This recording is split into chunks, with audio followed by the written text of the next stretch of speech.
వీక్షకులందరికీ నమస్కారం. అందరికీ నూతన తెలుగు సంవత్సరాది శ్రీ విశ్వావసు నామ సంవత్సర ఉగాది శుభాకాంక్షలు. ఈ సంవత్సరంలో కన్యా రాశి వారికి ఏ విధమైనటువంటి ఫలితాలు కలగబోతూ ఉన్నాయి అనేటువంటి విషయాన్ని మనం ఈ వీడియో ద్వారా క్లుప్తంగా తెలుసుకునేటువంటి ప్రయత్నం చేద్దాం. ముఖ్యంగా కన్యా రాశి వారికి ఈ సంవత్సరంలో ఆదాయం 4, వ్యయం 2, రాజ్యపూజ్యం 6, అవమానం 6. ఆదాయ వ్యయాలు చాలా బాగున్నటువంటి రాశి. అలాగే ఈ సంవత్సరంలో గురుడు మే 15వ తారీఖు వరకు 9వ ఇంట రజతమూర్తి, తదుపరి 10వ స్థానమందు తామ్రమూర్తిగా సంచారం చేస్తారు. శనేశ్వరుడు ఈ సంవత్సరం మొత్తం 7వ స్థానమందు లోహమూర్తిగా సంచరిస్తారు. మే 21వ తారీఖు వరకు 7, 1వ ఇంట తామ్రమూర్తులు, తదుపరి 6, 12వ స్థానాల్లో లోహమూర్తులుగా సంచారం చేస్తారు. ప్రత్యేకించి ఇక్కడ మనం దృష్టిలో పెట్టుకోవాల్సింది ఏంటి అంటే, గత సంవత్సరం గురుబలం ఉన్నది, శని బలం ఉన్నది. ఈ సంవత్సరంలో గురుబలం లేదు, శని బలం లేదు, రాహు మాత్రమే బలంగా ఉన్నారు. అయితే గురు శనులు ప్రతికూలంగా ఉన్న వారి యొక్క మూర్తిత్వాల వల్ల చెడు చెయ్యలేరు. ఎందుకంటే గురుడికి వచ్చినటువంటి మూర్తిత్వం తామ్రమూర్తి, శనేశ్వరుడు లోహమూర్తి. అంటే చాలా తక్కువ స్థాయి ఫలితం, 25 to 30% చెడు ఫలితాలను మాత్రమే ఇవ్వగలరు. రాహు యొక్క అనుకూలత ఉన్నది, అయితే ఈయన కూడా లోహమూర్తిగానే ఉన్నారు. అయినప్పటికీ షష్ఠ స్థానమందు రాహు ఉండడం అనేటువంటిది చాలా గొప్ప విషయం. ప్రత్యేకించి దీర్ఘ సంచార గ్రహాల్లో రాహు యొక్క అనుకూలతే ఉన్నది. నిజానికి ఒక విషయాన్ని దృష్టిలో పెట్టుకోవాలి, ఒక్క రాహు బలంగా ఉండడం వల్ల మిగతా ఏ గ్రహం ప్రతికూలంగా ఉన్నా తన యొక్క మాయోపాయం చేత చక్కగా ప్రతిదీ కూడా ఛేదించేటువంటి గ్రహం రాహువు. కన్యా రాశి వారికి ఈ సంవత్సరం అదే జరుగుతుంది. అయితే మిగతా గ్రహాల వల్ల జరిగేటువంటి చెడు ఫలితాలను కూడా మనం దృష్టిలో పెట్టుకోవాలి. ముఖ్యంగా దశమ గురుడు నక్షత్రాల వారీగా వస్తే ఉత్తరా నక్షత్ర జాతకులకి ఈ సంవత్సరం కందాయ ఫలం 7-0-2గా ఉన్నది. మధ్యశూన్య మనోవ్యధ అన్నారు. అంటే కొంత మానసికమైనటువంటి క్లేశములు వీరికి ఎక్కువగా ఉంటాయి ఈ నక్షత్ర జాతకులకి, ఉత్తరా వాళ్ళకి. అలాగే హస్త నక్షత్ర జాతకులకి కందాయ ఫలం 2-1-0గా ఉన్నది. అంత్యశూన్య ధన నష్ట అన్నారు. కొంత డబ్బు ఖర్చు ఎక్కువగా ఈ నక్షత్ర జాతకులకి కనబడుతూ ఉన్నది. చిత్తా నక్షత్రం వాళ్ళకి కందాయ ఫలం 5-2-3గా ఉన్నది. అంటే సంవత్సరంలో మధ్య 4 నెలలు మినహాయించి, జూలై నుండి అక్టోబర్ మినహాయించి మిగతా నెలలన్నీ కూడా వీరికి యోగదాయకంగానే ఉంటుంది, బేసి సంఖ్యలే వచ్చాయి కాబట్టి. అయితే ఇక రాశి ప్రకారం చూస్తే దశమం వృత్తి, కర్మ, ప్రవృత్తి లేదా జీవన విధానాన్ని సూచించేటువంటి గొప్పదైనటువంటి కేంద్రం. అందులో గురుడు ఉండడం, ఆయన వృత్తి కారకుడై ఉండడం. జ్యోతిష్ శాస్త్రం అందు జాతకాల పరిశీలన చేసేటప్పుడు కారకో భావనాశాయ అంటూ ఉన్నది శాస్త్రం. ఇక్కడ దశమ కేంద్రంలో గురుడు ఉన్నటువంటి వాళ్ళు వృత్తిపరంగా దెబ్బతింటారు. ఇక్కడ గోచారంలో కూడా అదే జరుగుతూ ఉన్నది. ఏమవుతోంది? ధాన్యనాశో ధనచ్ఛేద వృధా సంచరణం భయం అన్నారు. అంటే దీనివల్ల ఏమవుతుంది? వృధా ఖర్చులు పెరుగుతూ ఉంటాయి. అలాగే ధాన్యనాశ, ఏదైతే మూల సంపద ఉన్నదో, మూలధనం ఏదైతే మనం ఇంతవరకు దాచిపెట్టుకున్నామో ఆ డబ్బు ఖర్చు అవ్వడం అనేటువంటిది జరుగుతూ ఉంటుంది. ఇక్కడ ఒక విషయం ఏంటంటే, ఉదాహరణకు ఏదైనా ఒక ఇల్లు కొనుక్కున్నారు, ఓ డౌన్ పేమెంట్ కట్టాలి, అది మూలధనంలోంచే కడతారు. ఇందులో 2 రకాలుగా ఉంటాయి, మంచిగాను చెడుగాను కూడా జరుగుతూ ఉంటాయి. కానీ ఖర్చు అవుతుంది అనేటువంటి విషయాన్ని గురుడు వల్ల మనం చెప్పుకోవచ్చును. అలాగే ఉద్యోగమున స్థాన చలనానికి అవకాశం ఉంటుంది. ఆస్తులు, బంగారములు ఇటువంటి వాటిని తాకట్టు పెట్టి ధనాన్ని తీసుకోవడానికి అవకాశం ఉంటుంది. ఇక్కడ ఏదైనా అప్పుగా తీసుకోవడానికి, కుదువ పెట్టడానికి, లోన్లు లాంటివి తీసుకోవడానికి ఎక్కువ అవకాశాన్ని కల్పిస్తుంది ఈ గ్రహస్థితి. అప్పు చేసి వాహనాలు కొనుగోలు చేయడం, అప్పు చేసి ఇల్లు కొనుగోలు చేయడం, ఇందాక మనం చెప్పుకున్నట్టు అటువంటి వాటికి ఎక్కువగా అవకాశం ఉంటుంది. అయితే విలువైనటువంటి వాటిని 10 రూపాయలు పెట్టి కొనవలసినటువంటి చోట 15 రూపాయలది మిమ్మల్ని ఆకర్షిస్తే దాన్ని పెట్టి మీరు కొనుగోలు చేస్తారు. కుటుంబ కలహాలకి ఈ గ్రహస్థితి కొంత అవకాశాన్ని కల్పిస్తూ ఉన్నది. శరీరం బరువు పెరగడానికి అవకాశం ఉంటుంది. కన్యా రాశి వారిది ప్రధానంగా దృష్టిలో పెట్టుకోవాలి. ఏంటయ్యా అంటే, వెయిట్ గెయిన్ అవుతూ ఉంటారు. ఇది ఆ శరీరం యొక్క మెటబాలిజం అనేటువంటిది కొంత దెబ్బతింటుంది. కాలాన్ని అతిక్రమించి భోజనం చేయడం, ఎక్కువ పని వేళల్లో ఉద్యోగం చేయడం, సమయానుకూలంగా భోజనం చేయలేకపోవడం, కుటుంబానికి తగిన సమయాన్ని కేటాయించలేకపోవడం, ఇలా ఉద్యోగ పరంగా ఎక్కువ స్ట్రెస్ ఉంటుంది. అంటే ఎక్కువ కష్టపడాల్సినటువంటి పరిస్థితులు ఉంటాయి. అలాగే కుల ఆచారాలను పాటిస్తూ ఉంటారు. దైవ దర్శనాలు, తీర్థయాత్రలు వీటిని క్రమం తప్పకుండా చక్కగా వెళుతూ పాటిస్తూ ఉంటారు. అదొక పనిగా పెట్టుకుంటారు. ఇన్ఫాక్ట్ శుభ కార్యక్రమాల్లో పాల్గొంటారు. అయినప్పటికీ కొన్ని సందర్భాల్లో చేసేటువంటి ప్రయాణాల్లో చాలా అలసట ఉన్నా వృధాగా అయిపోతూ ఉంటాయి. కాబట్టి ఒక ప్రయాణం చేసేటప్పుడు అది జాగ్రత్తగా చూసుకుంటూ ఉండడం చెప్పదగినటువంటి సూచన. అలాగే శనేశ్వరుడు కూడా ప్రతికూలమైనటువంటి ఫలితాన్ని ఇస్తూ ఉన్నప్పటికీ ఈ శనేశ్వరుని యొక్క ఫలితం ప్రధానంగా విదేశాల్లో ఉన్నటువంటి కన్యారాశి మీద ఉంటుంది. అక్కడ స్థిరత్వం కోసం ప్రయత్నం చేస్తూ ఉండేటువంటి వారు మరింత కష్టపడవలసి రావడం, లేదా విదేశాల్లో ఉద్యోగాన్ని కోల్పోవలసి రావడం, ఇటువంటి వాటిపై ప్రభావాన్ని చూపెడుతుంది. అయితే ఈ రెండు గ్రహాలు ఇచ్చేటువంటి ప్రతికూలతల్ని రాహు తగ్గించి వేస్తాడు. ధైర్య బుద్ధిర్ వీర్య బుద్ధిర్ రిపునాశం సదాశుభం అన్నది శాస్త్రం.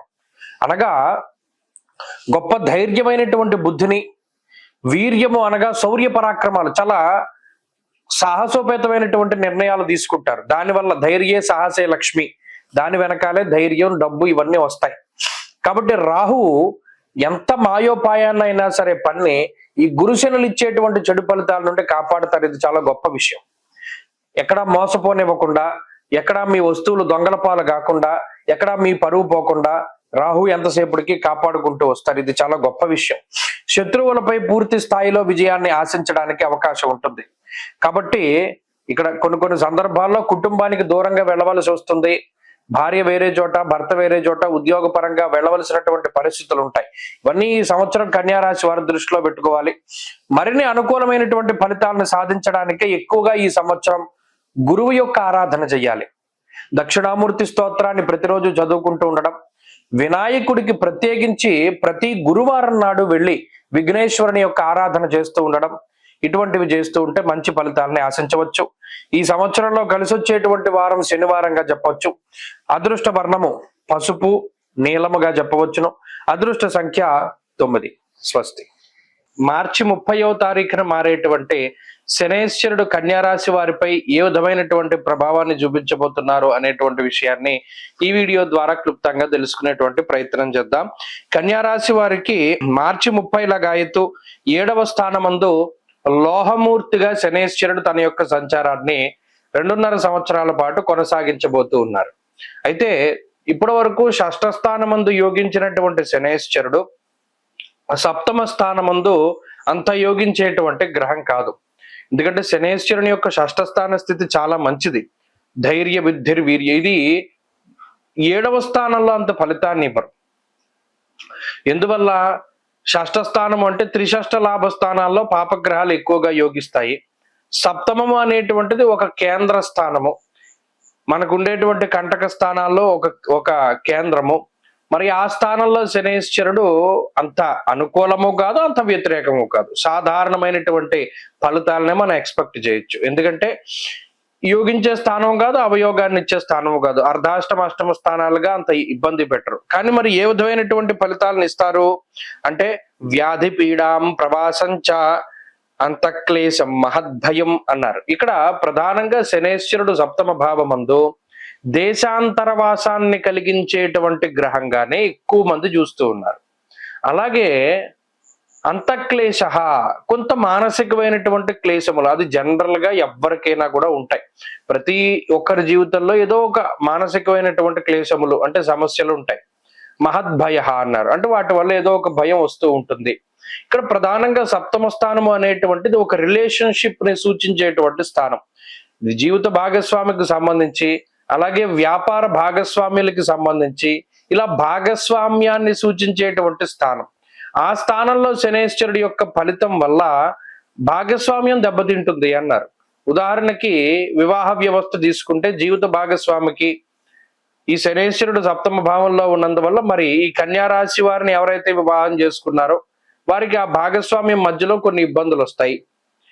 మ్యారిటీరియల్ ఇష్యూసో లేకపోతే మాట పట్టింపులో ఏదో చిన్న చిన్న తగువులు ఏవోటి వస్తూ ఉంటాయి. దానివల్ల ఏంటి అంటే కొంత మానసిక ప్రశాంతత తక్కువ, అంతే తప్పితే ఇదేమి భయంకరమైన వ్యతిరేక స్థితి కాదు.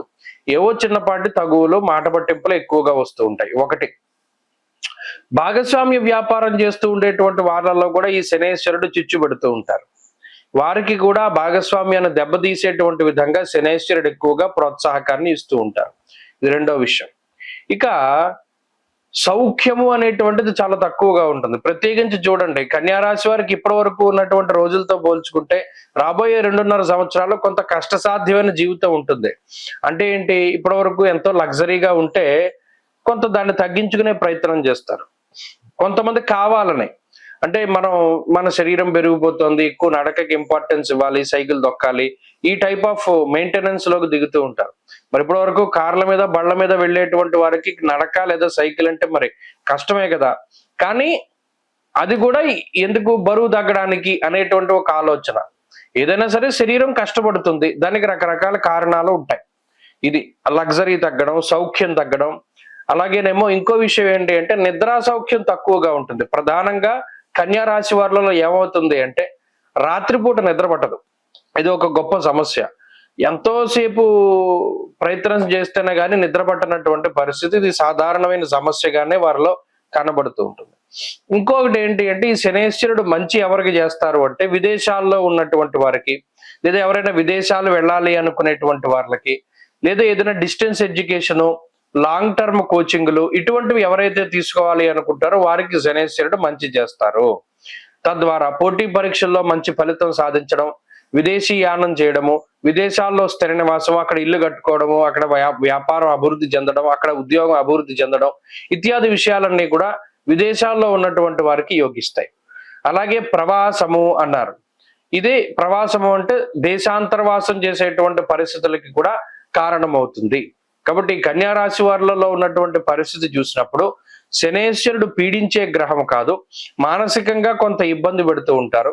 మిగతా గ్రహాలు బలంగా ఉంటే మానసిక సమస్యలు తగ్గిపోతాయి. అందులో శనివత్త రాహు అన్నారు కాబట్టి, రాహు షష్ఠ స్థానంలోకి వెళుతూ ఉన్నారు కాబట్టి శనిచ్చే ఫలితాన్ని రాహు తీసేస్తారు. రాహు షష్ఠ భావంలో ఈ రాశి వారికి అనుకూలంగా మే 21వ తారీఖు దగ్గర నుండి ఉంటారు. కాబట్టి ఈ శనిచ్చే దోషాలను రాహువు తగ్గించి వేస్తారు. కాబట్టి భయపడాల్సిన పనేమీ లేదు. ప్రత్యేకించి శని మార్పు వల్ల అయితే వీళ్ళు కోల్పోయింది ఏంటి అంటే షష్ఠ భావంలో శనేశ్వరుడు స్వతహాగా ఇచ్చేటువంటి శుభ ఫలితాలని మాత్రం వీరు వాళ్ళు ఇప్పుడు ఆ ఫలితాలు రావు. కాబట్టి ఒక్క విషయాన్ని దృష్టిలో పెట్టుకోవాలి. మిగతావన్నీ కూడా చాలా అద్భుతంగా ఉన్నాయి. ఈ రాహు ఇచ్చేటువంటి శుభ ఫలితాల మధ్యలో శని ఇచ్చేటువంటి దోషం కనబడదు. కాబట్టి శనేశ్వరుడు, అందులోనూ ఈ శనేశ్వరుడు ఇచ్చేటువంటి ఈ ఫలితాల్లో మూర్తిత్వాన్ని కూడా మనం దృష్టిలో పెట్టుకోవాలి. కన్యా రాశి వారికి లోహమూర్తిగా సంచారం చేస్తున్నారు కాబట్టి ఆయన ఇచ్చేటువంటి ఫలితం 25% నెగిటివ్ గా ఉంటుంది. కాబట్టి ఈ శని మార్పు వల్ల ఏమీ ఇబ్బంది లేదు, చక్కగా హాయిగా ఉండొచ్చు. ఏ విధమైన పరిహారాలు పాటించవలసిన పని లేదు. ఎవరైనా విదేశీయానాలు, లాంగ్ టర్మ్ కోచింగ్లు తీసుకుంటే చక్కగా పనికొస్తుంది. స్వస్తి.